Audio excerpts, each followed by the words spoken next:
L'écoute, c'est vraiment l'essence de la thérapie humaniste. Et dans la mouvance de la thérapie, il y a un philosophe et psychologue qui avait travaillé avec lui, qui s'appelle Eugene Genlin, et qui a développé une approche psychocorporelle qui s'appelle le focusing. Alors moi, je pratique le focusing dans mon cabinet parce que j'ai vraiment compris que le corps a aussi son propre langage et communique avec nous à partir de ce qu'on appelle le felt sense. Donc Genlin s'est vraiment intéressé à notre intériorité et à comment notre intériorité communique avec nous à travers à la fois des images, des symboles, parfois aussi à travers des somas et des symptômes. Et vraiment de comprendre que à partir du moment où on offre un espace d'écoute et on fait une pause et on laisse j'ai émergé en nous certaines réponses, on peut contacter vraiment des ressources nouvelles, des ressources parfois même inattendues. Et donc, vraiment, plus je pratique, plus je me rends compte que on est souvent coupé de notre corps ou de nos émotions et de ce qui... parce que justement, on surinvestit beaucoup notre mental, notre compréhension objective des situations, avec la rationalité, on va dire l'analyse, toutes ces choses qui sont utiles en fait hein, pour pouvoir interagir dans la réalité. Mais en se coupant de notre intelligence corporelle, parfois, ça crée certains conflits et revenir aussi à notre corps peut nous indiquer d'autres guidances. Et que toutes les expériences qu'on vit, elles contiennent en elles quelque chose d'une expérience intérieure.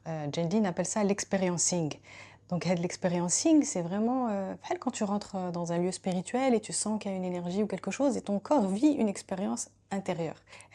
L'intelligence, elle dit, elle contient de l'information, elle contient des compréhensions nouvelles. Et donc, on va aller écouter comme un petit explorateur avec une petite lampe, on va accompagner la personne à aller écouter à l'intérieur vraiment chaque mouvement.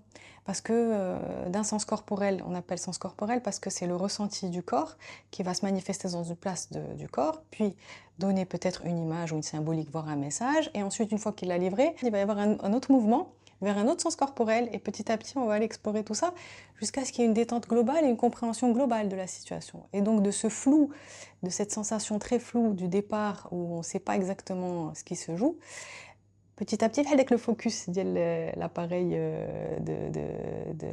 d'une caméra, ça va petit à petit se préciser jusqu'à arriver à un niveau de clarté où il y a comme une évidence et il y a quelque chose qui se détend. Même le corps, il reconnaît. Autant notre mental peut nous raconter des histoires, autant notre corps, lui, il est très juste et très vrai.